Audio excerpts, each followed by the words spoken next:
In December 1863, a lifelong slave named Robert Smalls became the first black captain of a United States vessel. From that point onward, he would earn $150 per month, making him one of the war's highest-paid black soldiers. But Smalls' most memorable accomplishment came a year earlier, in one of the most audacious acts of the Civil War.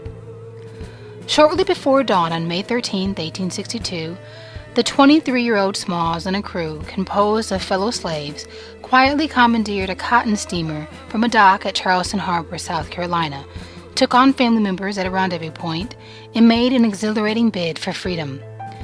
This was no ordinary steamship.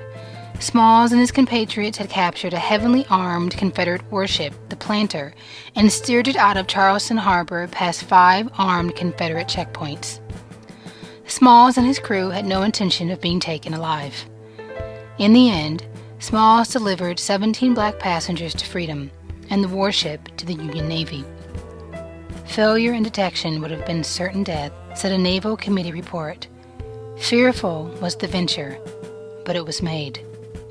According to an eyewitness account from a Union lieutenant, as she neared us, we looked in vain for the face of a white man. When they discovered that we would not fire on them, there was a rush of contrabands out on her deck, some dancing, some singing, whistling, jumping. As the steamer came near, one of the colored men stepped forward and, taking off his hat, shouted, "Good morning, sir. I brought you some of the old United States guns, sir." The man was Robert Smalls. Smalls was an unlikely action hero, but he had been sailing these waters since his youth.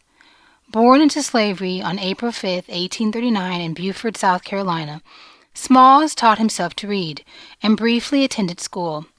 In his teenage years, he trained as a ship's pilot in Charleston Harbor, earning wages that partially went to his master.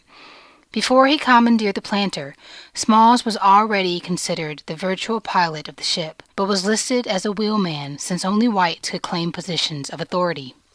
Smalls was able to use the heroic sea escape as an opportunity to bring an African-American voice to politics and to fight for basic rights.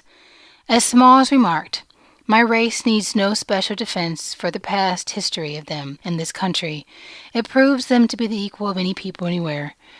All they need is an equal chance in the battle of life." Having been sent as part of a delegation advocating for the arming of former slaves, Smalls was able to tell his story of capturing the Planter to President Lincoln. When Lincoln asked why Smalls had done it, he replied simply, "Freedom." Once Lincoln agreed to let black soldiers enlist, Smalls was said to have personally recruited 5,000 soldiers. As a politician and founder of the Republican Party of South Carolina, he later became noteworthy for drafting legislation that made South Carolina the first state with a free and compulsory public school system.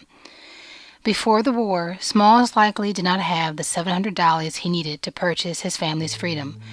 But on May 30, 1862, Congress passed a bill authorizing the Navy to award Smalls and his crew half the cash value of the Planter as an award for rescuing her from the enemies of the government. With the $1,500 he received, Smalls was able to purchase his former owner's house in Beaufort and move his family into the home where he was once enslaved.